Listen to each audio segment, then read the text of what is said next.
your energy and your strength just took like a total whirlwind in that room for me.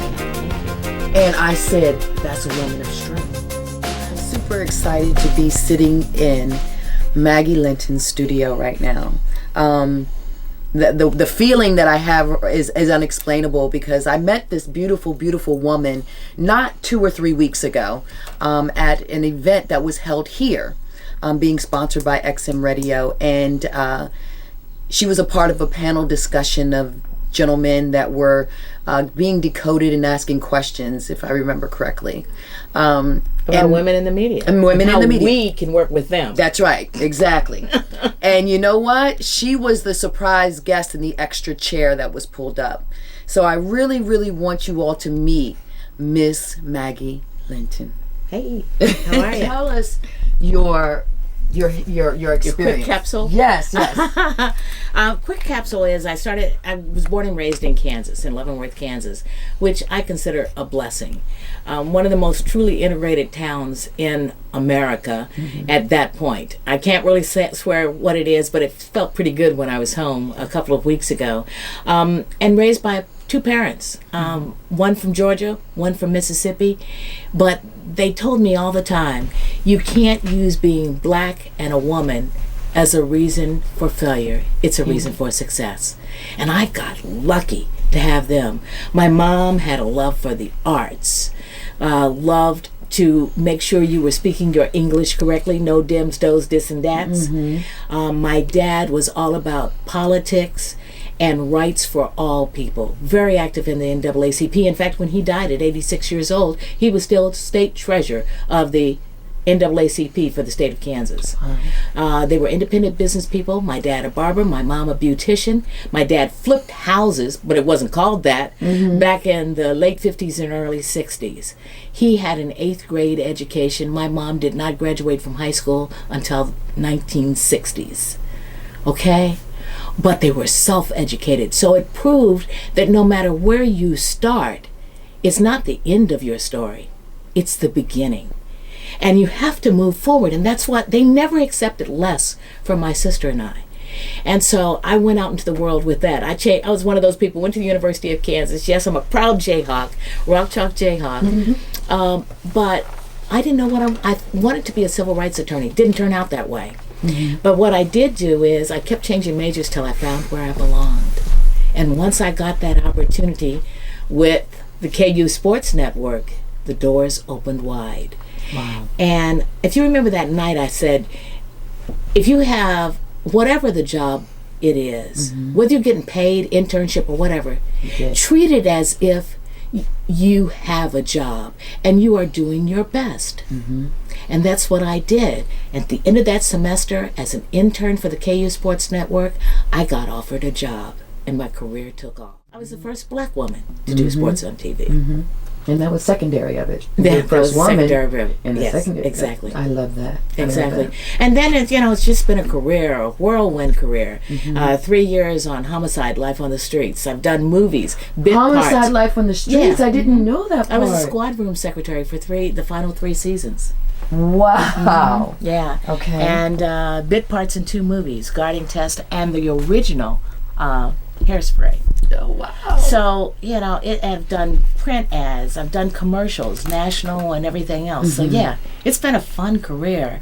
And then I in between, I met the love of my life, and I've been married for 32 very happy years. So, yeah, I'm blessed. You are very blessed. I'm very blessed. You inspire others, such as myself. I've been working my business for 3 years. I have looked to grow in my magazine, and for you to say yes to do this interview for someone that I say is what's her name?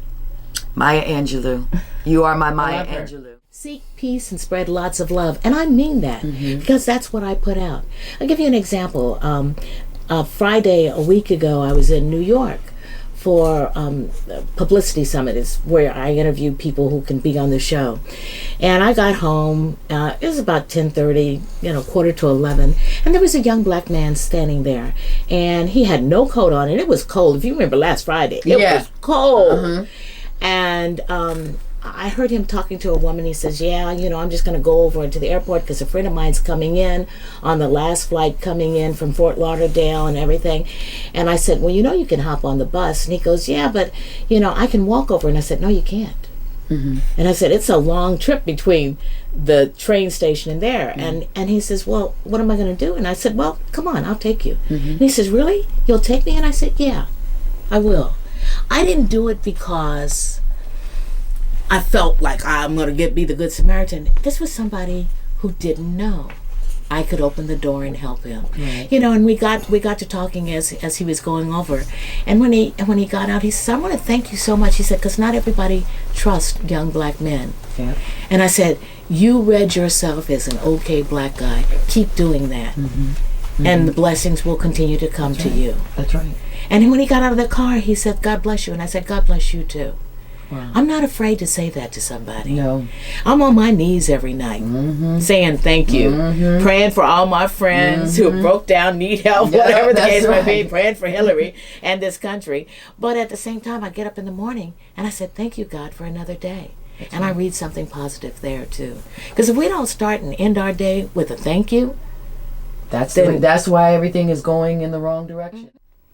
President Obama getting ready to leave office is going to be a wonderful, wonderful thing. Yeah. We're all thinking about today and who's going to be next in office, but the ability and opening up what he can do without being restrained, I think he's going to be a great impact on the community. Yeah. Where he wasn't able to be when he has to be for all people. He still will be for all people. He grew up that way, but I think he will focus into the community at large and to make it stronger. And along with, of course, the best first lady ever. Has she not been awesome? Somebody posted a picture today. It said, no scandal, no mistresses, no nothing. And children are not. More so than anything, they have to be applauded for being excellent parents. Excellent parents. Nobody's talking about that. And, I have to say the same thing for Bill and Hillary. Mm-hmm. Yeah, I met Chelsea actually in January of this year. She was speaking at an event that I was part of. And, she's done okay. Yes, there's been no scandal. No. There's been no nastiness about her. Nope. She's just moved on. I mean, they're, the Trumpers are trying to dump on her. But what's wrong with being an upright citizen and being part of a foundation that has helped a lot of the world? Have they done everything right? No. But at least their foundation is legal. Right. There you go. There you go. Okay. Their foundation is legal. Well, you don't have to talk about truthful stuff, Maggie. We carried all of the major newscasts that would come out of Capitol Hill with all the different services there. Mm-hmm. And that's with congressional things that were going on. Anything that had to do with Katrina, we were on it. Watching Beyonce in that video and Kendrick Lamar coming up from the bottom of the stage and saying, 40 acres, give me mine. But there was a point that I think I overlooked the very first time I saw that performance. He said something to the effect of, lemonade came just in time. Understand it was always in the making, but lemonade came just in time. What that meant to me in my head was Beyonce and Jay-Z did not just walk up and say that they wanted to support Hillary Clinton. Mm-hmm. It's been in the works. Mm-hmm. They seem to be very good friends with our president and first lady. Mm-hmm. And at the same time, I think that they're behind the scenes working some really good stuff to help change the way that our culture is being led right now. Exactly. Well, if you learn about the history, Beyonce's mom and dad in Houston were very, very active. And we hear about the neighborhood awards now, Steve Harvey and things like that. Okay, Rashawn McDonald, who is his executive producer for his talk show, and they've been together for a long time, and they're the ones who started the Hoodie Awards. Yeah, and they had to change it. Yeah. The first beauty shop to win was Beyonce's mom. Because they started in Houston, Texas. Okay. They've been in the background helping families in Houston without a lot of fanfare, without cameras rolling. Mm-hmm. Mm-hmm. They've been giving back to that community, New York, and a few others, all over. And that's what so many celebrities have done. You know, you see them out here now working the poles and things like that. But they have to be out in front. They give on a regular basis. What would you say set you apart and you were able to have the ability to navigate that industry specifically before it was popular, before it's like turning on an NFL channel right now and, you know, the women are posing with the ball with the guys. You were an originator. What made it possible? My dad. And then the reason why I said my dad did not have any sons. So he invested in my sister and I understanding the games that he loved, mainly baseball. My dad and I were at Game 6 and 7 of the '85 World Series together. We had been going to World Series games. We'd get out of church. My mom would have that fried chicken ready, and we'd be going out the door. You know, it wasn't in little. Mama was happy you went to church. Now you're gonna run to the game. We're gonna go to the games. He took us to football games. He took us to basketball, mainly at Kansas University, which is why my love is there. I love the big Jayhawk in the middle. He raised us with a love of sports, and to this day, if there's a good game on, my sister and I will call each other on the phone. She lives in Myrtle Beach. We'll call each other on the phone and talk about that. So I credit my dad with that. That's number one. Number two, I was given the opportunity. And I have to say, a guy named Jerry Bailey, who taught the sports broadcasting class that I did, and then he gave me the opportunity to be a spotter for him in the broadcast booth. My very first press pass still says no women allowed in press area. Okay? But Jerry said, oh, she's coming in. Now I went to the University of Nebraska with our team, and they really would not let me into the press area. So I'm going around with 100 and some thousand people trying to find a place to sit down. And oh, by the way, that's the day that Johnny Carson also showed up. So there was really no place to sit down. But after the game, I went right on down and went into our locker room. Because I wasn't looking for a husband or a boyfriend when I went into those locker rooms. I was looking for the interview. And that's why I tell a lot of young women who are just getting out and just starting, become friends with the coaches. The assistant coaches, the full-time coaches, because sometimes those assistant coaches wind up going to another team, another school, whether it's college, whether it's high school, everything. That opens another door for you. Right. Keep up those connections, because that's what it is. This is a business about who you know and who you can make contact with. It's networking. There's a constant networking, and don't burn the bridges. What would you say that would be the most lessons that I would need to learn trying to navigate this business? Not being afraid to ask for anything that you want. Right. If you don't get it, that's okay. You can move on. But at least ask for it. Okay. Because nobody's going to know what you want or what you need if you don't ask for it. Right. And sometimes more than one knock is what it takes. That's right. That's right. And just because you were told no the first time doesn't mean you can't go back. But do it respectfully. That most definitely. And keep your options open. Find your mentors along the way. Yes. Who can help lift you up to the next level. Yes. But always do your best. That's it. Every time you go in.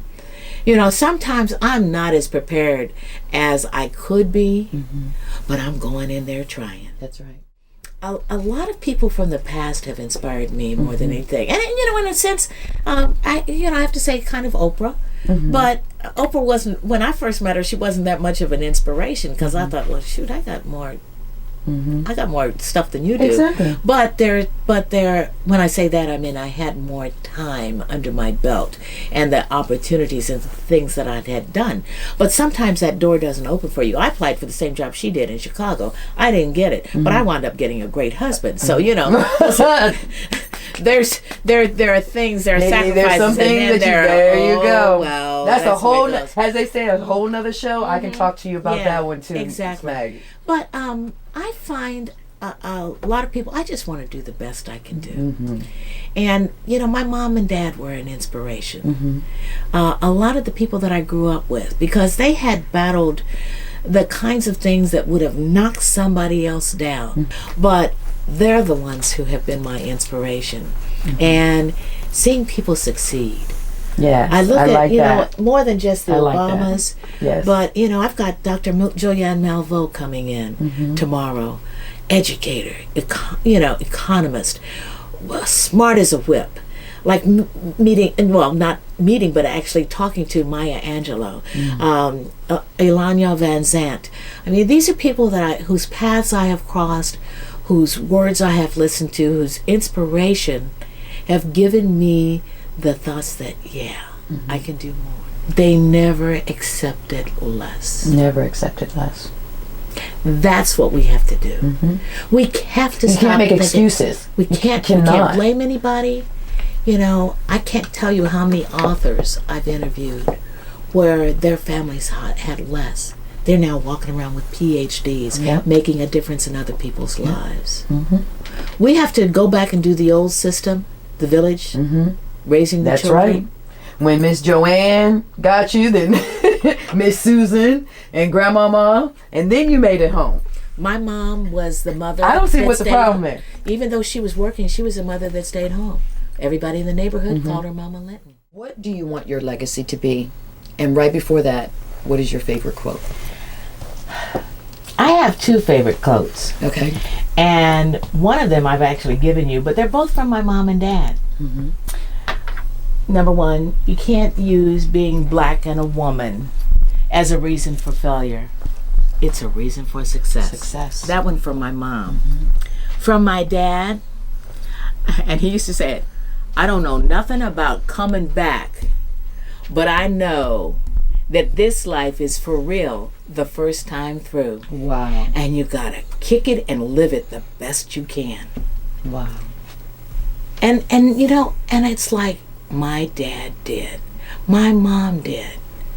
They were appreciative, but they kicked it. They kicked it. And their legacy is my legacy. It's never just about me. It's about us. What are we going to do together to make a difference in our lives? To make us be able to realize that our dreams, we set the limit on. I really appreciate your time today, being here in your home, and learning from you, and just feeling the great energy that you give off every single day. And thank you for wearing purple. Oh, yeah. Purple is my domestic violence awareness cause Oh, that yeah? I'm working I love for. purple. And I look good in the color. Yes, too, don't you I? do. Purple works for you. It definitely does.